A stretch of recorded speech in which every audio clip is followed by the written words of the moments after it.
Hello people of YouTube, it's Deepak here, and welcome to the DCS news for the 9th of September 2023. I hope you all enjoyed that most recent video in my Gazelle tutorial series. That was all about the Nadir, which is the primary navigational instrument found in the Gazelle.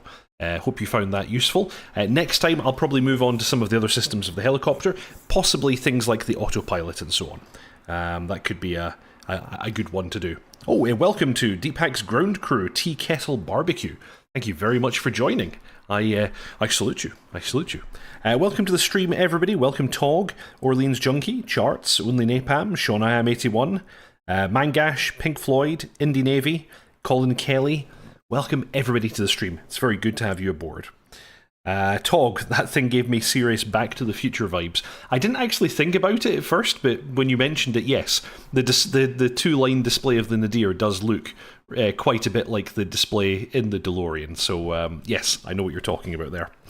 Welcome Storm Kimbari, Tea Kettle Barbecue, Dancer, and yeah, I think that's everybody actually.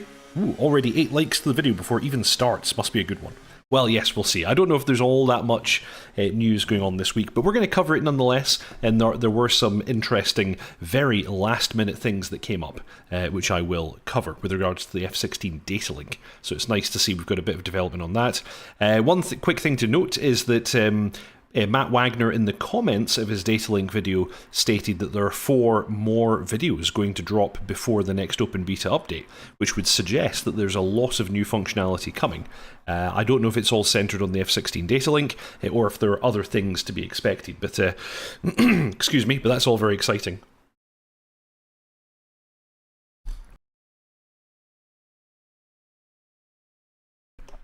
Quick drink and a cough, there we go. Pink Floyd, it's buh, not but. Oh, we see, I don't know French. So, well, at least my French is not very good. So, we don't navigate towards buts, we navigate towards buh. I'll try harder next time. Thank you. Good evening, good evening. Indie Navy, we're going to talk Supercarrier. Yes, we will be talking Supercarrier, just momentarily. Some very exciting news about the Supercarrier. And with that, let's jump straight into the Eagle Dynamics newsletter, which dropped yesterday. Dear fighter pilots, partners and friends, the 15 years of DCS Sale is ongoing, with offers of up to 60% savings to expand your DCS hangar. Popular modules are greatly reduced. They're still the same size, but they're cheaper, including the DCS F18C and the DCS F16C Viper and the DCS Supercarrier, all boasting a rare 50% saving. Imagine if when you bought the F18 during the sale, it was only half normal length. That'd be crazy. Anyway, this has been possible thanks to you, our loyal and faithful community. Enjoy. DCS Supercarrier will soon offer more immersive and realistic flight deck operations with the addition of plane directors and plane captains that direct aircraft from parking locations to catapults and out of the landing area. Stay tuned. New and improved F18C Pilot model is now complete. The next step requires merging it with the new helmet and face mask, followed by cockpit integration. Work also continues on the final set of animations that includes idle poses, standard gestures, and more. Please take a look at the development screenshots. I'm guessing this will include the doing a salute that we've seen in a few of their videos, but I don't think is in-game currently. Boo. Pink Floyd says boo. Boo. Okay, I'll practice. Tog, at least it's not Mandarin. In Mandarin, oh right, yes, aha, very good. So they told us to take a look at the development screenshots. Let's do exactly that. This is the updated F18C Pilot's helmet, looking very funky. Got the cord going down the back, which I assume is for the helmet-mounted queuing system. We got a plane director here, which is very exciting. A chappie motioning us towards the carrier, the catapult, sorry, that we're supposed to make use of. There he is, doing some motionings. Oh yeah, CH-47. Yes indeed. And Mirage F1. This is all stuff from the previous newsletter. This is all pretty cool, looks very nice. So we have that to look forward to, I assume in the next open beta. I guess we'll see. Orleans Junkie, I bought the Supercarrier when it came out, or before. I know a lot of people have been vocal on development, but I honestly don't recall the end goal for the SC. Well, things that we're supposed to be getting are things like Pry Flight, and we're also supposed to get a briefing room, and we're supposed to get these plane captains and plane directors that they mention in this newsletter here. So it sounds like we're approaching the final stuff that we're supposed to get. Very excited about the briefing room. The briefing room looks cool. I'd really like to see that concept extended to field operations as well. Only Napalm, I bought a UH-1H, but I do not know when to fly. Maybe when Vietnam map is available. Interesting. Indie Navy, Wags gave some details about the SC update in the Mover and Gonki show. Exciting, exciting. For engaging online play, take a look at SPQR's Dynamic Modern PvP server in Syria, and Caucasus Dynamic Modern PvP server, which are both modern versions of the popular Enigma early Cold War server. They're using the V1 iteration scripting to create a dynamic front line. Join their Discord now. Sounds very exciting. Thank you for your passion and support. So, 15 years of DCS, up to 60% savings. We already read all of this out last week, so I'm not going to go into full detail on these. But yeah, you've got savings for fixed-wing aircraft, rotary wing, terrain, other stuff, upgrades, campaigns, and then there are some aircraft not on sale. So notably not on sale is the Strike Eagle, the I-16, the MB339, the Mirage F1, the Gazelle, which I'm covering right now, sadly is not on sale. Normandy 2.0 is not on sale, Sinai is not on sale, and a small number of the campaigns are additionally not on sale. So there. Oh dear. Yeah, Robbie Hobby. We need a ground crew for the A10, F16, F15. Yep, strongly agree. The thing is, although it's not quite correct, you can place the supercarrier ground crew on an airfield. They're wearing all the wrong uniforms, of course, but you can make use of them at a field. But then, of course, they don't behave correctly. You know, they don't kind of operate catapults. Well, there are no catapults at the field, but you know what I mean. They're not doing anything, but they can certainly be placed. There is also a really good mod, which I was making use of, which I now cannot remember the name of, and I used it to place ground crew. I'm actually going to have a quick check. It was on one of my videos. Let me see here. I did place some ground crew, and they were from a particular mod. It was a Harrier video. Here we go. Yes. It was Addendum 4 for the Harrier. I placed some ground crew. Somebody asked me where they came from, and I told them they're from the Masoon 92 asset pack. So yes, if you want to check this out, I have these guys here. I don't know what kind of situation these guys would be correct for. You know, these uniforms, I don't know if they are Air Force or Marine Corps or what, but you do have these in Masoon 79's asset pack. I think I even had a link. Yeah, here we go. So Masoon 92 asset pack for DCS. Grab this if you want to make use of his ground crew. They're really nice. He provides 3 animated ground crew. There are buildings, there are statics, refueler trucks, tugs, all kinds of kind of really cool stuff. Oh, yeah, exactly. All this kind of stuff is in the asset pack. So go and have a look. It's donationware, so you can download it for free. But given the quality of this stuff, I would recommend that you throw some money Masoon's way. I think that'd be very, very nice. So, excellent. There you go. There's that. My immersion. Pink Floyd, the 339 should be on sale. It's been out for a while and not a hot seller, apparently.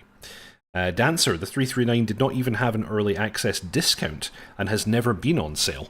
Well, maybe India Fox Deco wants their pennies, and you know, it's a very nice aircraft. I think they're due their pennies if they would like them. Graham, F-16 Pilot model seems to be getting a lower priority to planes that already have one. I was under the impression that once the F-18C Pilot model is complete and integrated, they are actually renovating the Viper one as well. I think they stated that in a previous newsletter. Robbie Hobby, cool asset pack. Yep, very much agree. I've been using it in my more recent videos. I think it's really good. So, a supercarrier development progress. We continue to add the logic and animations that govern how aircraft are directed from a parking location to a catapult, and how aircraft are directed out of the landing area after recovering.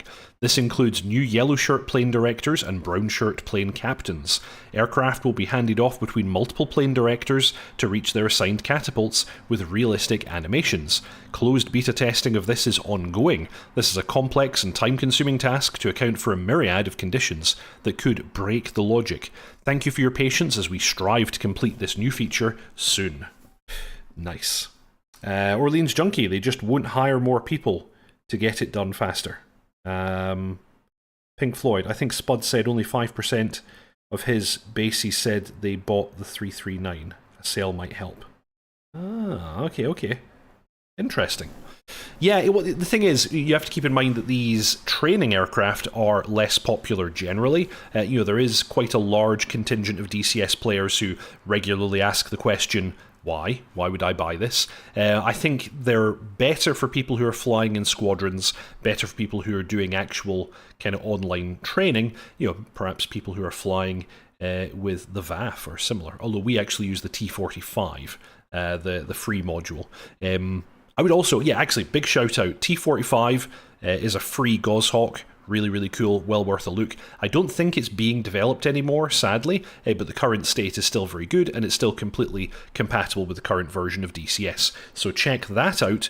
Alternatively, if you want to get into DCS but don't want to spend money, download the A4. The A4 module is absolutely amazing, is completely free. DCS, of course, itself, the core simulation, is also free, so you could download DCS, get the Caucasus map, and then download the A4 and invest 0 pennies.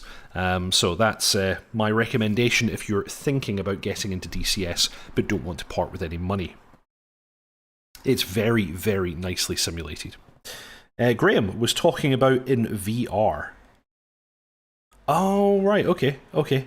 Well, yeah, no, I think they are looking to improve the F-16 Pilot model in any case, so have no fear. So, F18C Pilot model development progress. We are thrilled to present you with the above screenshots of the new F18C Pilot's helmet and face mask. There will be 2 versions of the helmet. The first is the US Navy JHICMUS flight helmet with a digital eyepiece night vision queuing display option. The second is the US Navy HGU-68P flight helmet with an AN AVS-9 NVG night vision goggle via the banana mounting adapter option. The Gentex MBA-20AP face mask with the new US Navy microphone will also be integrated with this helmet. The helmet will include convenient mapping and a texture template so that you can customize it and add your squadron's emblems. Very, very nice. Indy Navy, VNAO will be hosting a T-45C CQ demo on September the 15th on Twitch. Okay, that's exciting. Robbie Hobby, will we get DCS 2.9 this year with the new B1 and B52? We're definitely getting, actually, I think we're getting 2.9 quite soon. I don't exactly know when, but I know that is the version in active development by ED. I don't know what any major new features are yet, but yes, my understanding is that we're getting 2.9 quite soon. Who knows, it might even be the next open beta update, I don't know. But I do know they're working on it. And finally, SPQR multiplayer server. The SPQR multiplayer server features all the modern aircraft, Generation 3 and 4, including the F-15E, and rotary wing aircraft, AH-64D and K-53, available in DCS. The only limitations are no GPS-guided glide bombs and cruise missiles. Key features: the frontline objective locations are marked on the F10 map, circles representing general location. Real-time statistics tracking is available using Special K's DCS server bot, plus many other bot features. Integration with the DTC user mod that will automatically import objective waypoints based on real-time frontline location. Yink's EWR tool provides an overlord-type picture/bogey dope in text format. CSAR missions help preserve your coalition's attrition, which affects frontline movement. The server offers missions for everyone, air-to-air, air-to-ground, seed, deed, naval operations, etc. The server is hosted on high-end hardware that offers high frame rates with no lag. Join their Discord for more information. Thank you again for your passion and support. Yours sincerely, Eagle Dynamics. So there you go. Very nice. Mangash, looking forward to having a pale helmet. Signature move. Okay, very good. So this was kind of all the major stuff in the newsletter, and then just a short time ago, when I was preparing for the stream, our man Daddy Wags dropped this video all about a Datalink update coming soon. Now, I assume this is the first in a series of videos that he's going to be bringing up about the Datalink. And this very first thing, like the main thing to note here, is now the Datalink functionality with regards to group and donor is going to be realistically limited. In the real aircraft, you can only track up to 8 aircraft within your own group. I forget the exact term that he used for it, but basically, you've got slots 1 to 8. You'll be able to edit this in the cockpit using the DED, but you'll also be able to edit it using the mission editor. And then as far as donor track kind of contribution to your Datalink, you'll only be able to subscribe to 4 donors in the future, which is apparently realistic. That cannot be changed in the cockpit, but it can be set up in the mission editor. And this apparently is a realistic limitation. Donors can only be configured, I assume, using the DTC. And so once you're in the cockpit, you've got no ability to alter that. Matt Wagner on his channel posted this video today. It's 7 minutes long. It's well worth a look, and he demonstrates the entire procedure. You see that the tabs in his mission editor now have little coloured bits, which is kind of interesting. So it looks like there is a revision coming to the mission editor shortly, and it includes the ability to set up these Datalink channels. It also mentions, when he's setting it up, the ability to set up voice names and channels, which makes me wonder if our F-16 is getting MIDS voice. I was under the impression that the version of the F-16 that we have simulated, I was under the impression it did not have MIDS voice. However, you can see here, voice call sign label, voice call sign number. I don't know if that maybe means we're getting MIDS voice. I'm not sure. But still, that'd be really cool. Pink Floyd, the sale is to keep us quiet while they prepare 2.9. Entirely possible. Tog, 8 Vipers, that's a picture-clear scenario, isn't it? Well, shortly after 8 Vipers enter any particular scenario, I imagine the picture will be clear. That is a lot of firepower. Although we now have the Strike Eagle, so just imagine 8 F-15Es, how quickly they would clear a particular area of enemy aircraft. I would also assume that this kind of functionality is going to be coming to the Hornet and the Strike Eagle, because all 3 aircraft, I believe, have compatible data links. So I can only assume that we'll see this in future updates for those aircraft as well. Indy Navy, MIDS voice on an F-16 would be epic. Don't take my word on it. I'm just basing it on the fact that you can now set the voice call sign, label, and number. I'm pretty sure that we were told that the US Air Force F-16s never had MIDS voice. I believe they do not have this feature in the real world. However, the US Air Force is not the only country that flies F-16s, and I think that some of the export customers do have MIDS voice. So, I guess it wouldn't be totally unrealistic to add it, with the understanding that US Air Force aircraft don't have it.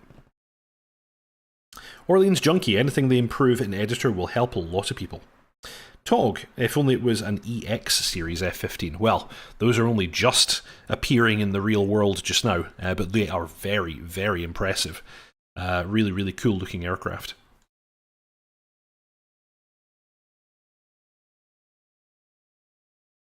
So, in any case, our man Daddy Wags demonstrates the whole thing here, and how it all interfaces in the cockpit. He does also, a little bit later in this video, demonstrate what it looks like if you try to edit it in the cockpit as well, which is really cool to see. And yeah, you can see here numbered HSD Datalink aircraft, going all the way up to 8, which is quite handy. So yeah, I guess you could have, if you're a 4-ship, you can have all of your flight members numbered 1 to 4, and then you have the option of monitoring another 4 aircraft and considering them as part of your formation. I guess if you're in a package that has other aircraft that you would like to easily monitor and pass information with, you have that possibility now with this update, which is really cool to see. I'm really interested in seeing when we get the capability to transmit a target from the radar directly to a flight member, because I remember that functionality from Falcon 4 BMS, so it'd be really, really nice to get that in DCS, where you can just hook a target with the radar and immediately you've got push-button access to send that to another flight member. That'd be very nice indeed. So there you go, latest video from Matt Wagner on his YouTube channel. Go and check that out, it's really, really cool. His videos are always nice to see, because it means we're getting cool stuff soon. And I'm going to have a very quick look at his channel just to make sure that nothing else is sneaked in the meantime. That does occasionally happen, that either during filming or just after he sneaks in an additional video while I'm doing my thing. So, it's a fairly short one this week. That is actually basically all of the news we have this week. However, I do have some channel updates, and I will of course pimp the VAF as I always do, so please don't leave just yet. But first, an appeal. Please, I've taken a look at my statistics on my channel, and only, I think it's 40% of people who watch my videos are subscribed. So that means, you know, there's 60% of you out there who are not subscribed to my videos. That's terribly sad. You know, you have to realize how much of my own self-worth is caught up in this subscriber number. If we can bump this number up a little bit, how much better I will feel about myself. So, you know, all joking aside, it's actually very, very good for the YouTube algorithm. So you'd be doing me a really, really big solid. And you know, chat, I'm always looking for you to do me a big solid. If you could hit that subscribe button if you haven't already, that'd be absolutely fantastic and would really, really help me and the channel. So please consider doing it. It doesn't cost you anything. And also, if you want to, you can click on that little bell icon and configure notifications so that you'll never miss another DCS news. So have a think about that. Consider it. Welcome to the stream, Channel Right. Yes, Deepak's ground crew is another way that you can support the channel, and there are actually some additional benefits now if you join Deepak's ground crew. I just today set up a Discord server, which all members of Deepak's ground crew are very, very welcome to join. If you are a member of Deepak's ground crew, you'll already have seen a post on YouTube giving you an invitation link to that Discord server. Go ahead and jump on there and you'll have the opportunity to talk to each other and to me. Additionally, I'm going to use that Discord server as a way of organising future events. The first of which I'm actually intending to run tomorrow. And that's an event where I'm going to take up the Harrier, and anyone who's a member of Deepak's ground crew who would like to join and fly the Harrier with me in multiplayer, you absolutely can do so. Further details will be in the Discord. So go ahead and check out my posts on the channel, and you'll see that invitation link if you are a member of Deepak's ground crew. It's a very small monthly fee, and you'll get little benefits like this, the ability to talk to me directly, and the ability to fly with me if you so desire. John Bluer, what did I miss? Any feet pics? No, you can see my arm. You're allowed to see my arm, that's all. That's where we draw the line. Everyone who watched the Thrustmaster throttle video already saw that much. I actually kind of saw my stomach as well, sadly. There will be further videos about the Thrustmaster throttle coming very shortly. I might even have one ready for tomorrow where I will go over how to map it in order to use it as realistically as possible. So I'll be showing how to map all the controls on the Thrustmaster so that they're just like the real aircraft. And there will be further videos posted shortly thereafter. I am also in collaboration with Razbam doing a series of videos all about the Harrier. I'm revisiting my old startup taxi takeoff videos, and I'm using real-world procedures as taught by Razbam's subject matter experts. That will also be coming very, very soon. I've been spending quite a long time kind of filming and drafting and revising, just trying to make sure that it's as perfect as possible, but I think we're getting quite close to the end of that process now, and you should see the fruits of that work very soon now. Do boots count? You missed Wag's deep blue eyes. Oh, yes, yes. Oh, dear, oh, dear. Yes, very good. So yeah, I think that's all of the channel updates. Like I said, all the more reason to join Deepak's ground crew now. It's not that much. It's a very, very small monthly fee. If you can manage, go ahead and do that. It would be a really big help. Then I guess the next thing is, let's have a little look at the virtual Air Force. I'm going to do my usual pimping of the VAF. So the VAF, or the Virtual Air Force, is a virtual online squadron originally started by myself and dotChuckles. It's an opt-in milsim group where you have the option of either joining us as a freelancer and flying whatever type of aircraft you would like. Alternatively, you can join one of our internal numbered squadrons, and you can do type ratings, qualifications, mandatory training, and all kinds of other stuff. We currently have squadrons for the A-10, the Harrier, the Apache, the F-15, the F-16, and the F-18. Everyone is welcome to come and join us, whether you fly with us or not. You should see a Discord link in the show notes below and in the chat if you're watching this at the time. And we do kind of standard sessions every Tuesday and Thursday at 8 PM UK time. Come join us. It's super duper fun. We've got our own customised liveries and everything. And if there are enough people who would like to kind of run additional squadrons supporting additional aircraft type, then we are very much open to doing so. We're doing training sessions just now, but we will transition to doing campaigns soon. So we do kind of split it up between like doing series of training sessions, and then we do sessions where we're actually flying missions together, which is a lot of fun. So there you go. There you go. There's basically all the updates for both the channel and for the VAF. Thank you very much for watching, everybody. If you haven't already, please subscribe, like, and comment. It's a really big help to me and to the channel. I've been Deepak. I post a new tutorial video every Saturday at 6:30 PM UK time. That's then followed by the DCS News, which just happens to be this thing, what you're watching right now. Current series is all about the Gazelle, but like I said, I will also be posting some bonus videos about the Thrustmaster Viper TQS and also some brand new Harrier content. Stay tuned for that. Thank you very much for watching, everybody. I'll talk to you all next time. Fly safe. I got it in the wrong order. Fly safe, and I'll see you all next time. Ta-ta.